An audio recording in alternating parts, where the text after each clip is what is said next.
All right, Precalculus, here is the last section or last lesson that we're going to do on the half-angle identities. And so for this last week, with the assignment already posted on Gradebook Wizard, I will now do a sample of each of the main two types of problems that the assignment will require. The first is number 60, which will give an example of how we're going to solve trigonometric equations involving the half-angle identity.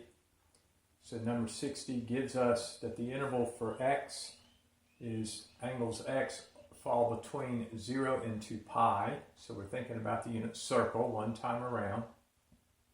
And the equation we wish to solve is sine of x over 2 plus cosine x minus 1 equals 0.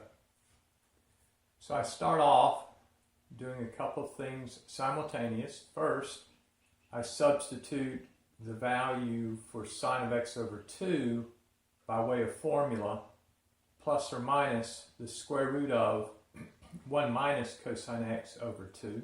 That's for sine x over 2. Here's my equal sign. And so then I added 1 to both sides, and thus the 1 appears on the right-hand side. And I subtracted cosine x both sides.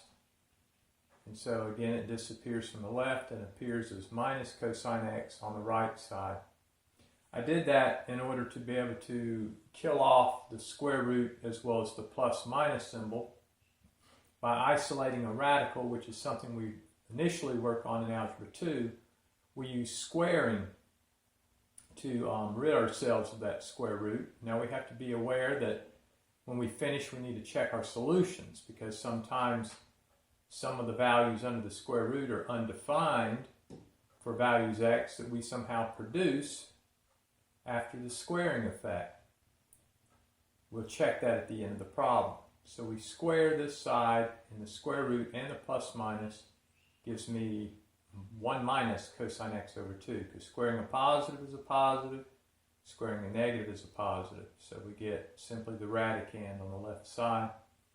On the right side, we're squaring a binomial, so we have to do square double product square. So we square 1 and we get 1. The product of 1 times negative cosine x is negative cosine x, which when we double gives minus 2 cosine of x. And then we square minus cosine of x to get positive cosine squared of x. Multiply both sides of this equation by 2, and this leaves the numerator 1 minus cosine of x equals, and now we have to multiply this entire side by 2. 1 times 2 is 2, minus 2 cosine x times 2 is minus 4 cosine of x, and cosine squared x times 2 gives me plus 2 cosine squared x. Next, I subtract 1 both sides, and the 2 minus 1 gives me this 1 you see here. Adding cosine x both sides, adding cosine x, that finishes off the left side leaving 0, but adding positive cosine x to negative 4 cosine x gives me negative 3 cosine x, and then I move the square term of cosine to the front. So now I have a standard quadratic form equation in the unknown of cosine x. With quadratics, we think about factors of 2 and factors of 1 that can be combined in two binomials so that their product will generate this negative 3 cosine x linear term. So to get a 2 cosine squared x, we need a 2 cosine x in one binomial and a positive cosine x in the other.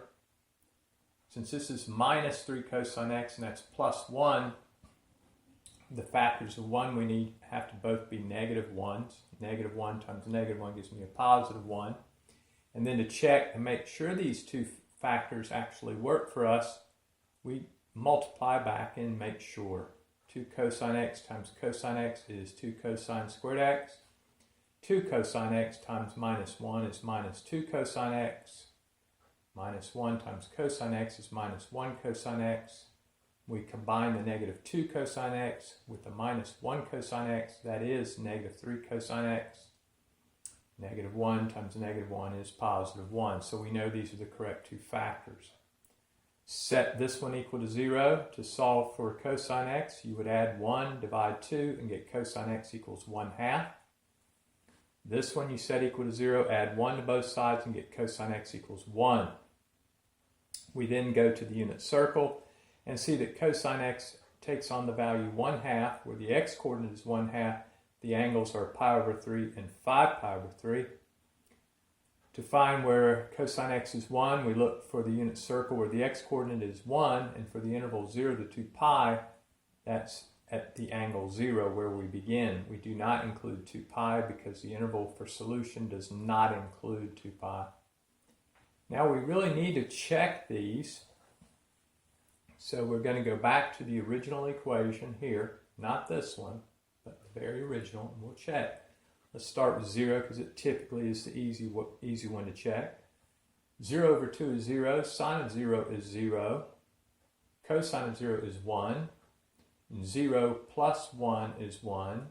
1 minus 1 is 0. So this is a good solution. Going to check pi/3. Well, here inside of cosine, both cosine of pi/3 and cosine of 5pi/3 is 1/2. So this will stay 1/2 regardless of which of these two we plug in. So we need to really check what happens when we come to sine of x over 2. Starting with x is pi/3. Pi/3 over 2 is the same as half of pi/3, which is pi over 6. Sine of pi over 6 is 1/2. We've already said cosine of pi/3 is 1/2. 1/2 plus 1/2 is 1. 1 minus 1 is 0. So we know pi/3 is also a solution along with x equals 0. Now we check 5pi/3. 5pi/3 over 2 is finding half of 5pi/3, which is 5pi/6.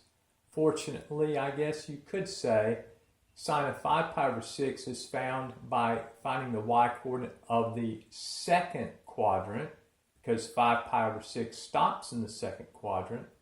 Well, sine is positive there, and if you check your unit circle at 5pi/6, the y-coordinate there is again 1/2. So sine of 5pi/6 is 1/2. Cosine of 5pi/3 is 1/2. And 1/2 plus 1/2 is 1, and 1 minus 1 is 0. So it turns out that all three of these are actual solutions to the original equation. And that concludes the type of things you need to be able to do for solving the equations you're given. I think you have 2 of those to do. Now let's come over to the verification problem where you have more of those to do. So it's been a while since we've done a verification, so I guess it's good we conclude this section doing that again. 102, number 102, they ask us to verify the following. Cosine of 3 beta divided by cosine of beta. We want to show that that equals 1 minus 4 sine squared of beta. I come back, taking the left side of the equation, and that's the side I'm going to work on, hoping to arrive at this right side. Cosine 3 beta over cosine beta. Well, cosine beta is pretty primitive. There's not a whole lot to do with this, but there is something we can do with cosine of 3 beta. First thing we notice is that 3 beta is 2 beta plus beta. So you see we're going to reach back and use one of the earlier identities that even precedes the half angle identities, and that's going to be the sum identity for cosine. And I hear Nora singing right now, cosine, cosine, sine, sine. I said cosine, cosine, sine, sine. So it's cosine angle, cosine angle. Cosine changes the sign from plus to minus in this case. Cosine, cosine, minus sine, sine. So we have the angle 2 beta and beta, and the angle 2 beta and beta. Now what I'm going to do is I'm going to separate these two terms of the numerator, this over this, and the term after the minus sign over the denominator. There's the minus sign.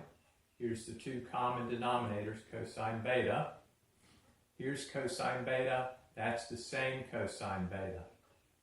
That's sine beta. That's the same sine beta.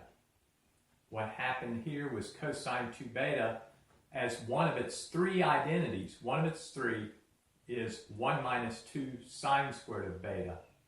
Why did I use that one? Well, I want to end up with no cosines in my answer. So I thought, obviously, we need to do something to start getting rid of some of these cosines. So one of the identities for cosine of 2 beta is 1 minus 2 sine squared beta. Over here, there's only one identity for sine of 2 beta, and that's 2 times sine beta times cosine beta. Now let's see what happens. These cosine betas cancel, and that leaves simply 1 minus 2 sine squared beta. Here the cosine betas cancels, and that leaves 2 sine beta times sine beta, which is 2 sine squared beta. Again, we're subtracting here. And minus 2 sine squared beta minus 2 sine squared beta is not 0. If you are minus 2 sine squared beta and subtract 2 sine squared beta, you are now minus 4 sine squared beta. And the 1 remains 1. And if you take a look, where we end up at is where we wanted to get. So that's verified. All right, pre-cal, this is it. And then we're going to take a look at one of two things week after next, and I will decide during the course of the week which of those two it'll be. And that'll probably take us to the home stretch all the way to the end of May, whatever the next thing is. But for now, hope you watch a YouTube video. Hope you benefit from watching it more than once. Come into Zoom next week a couple of times and do the problems that are on Gradebook Wizard. Thank you for your time.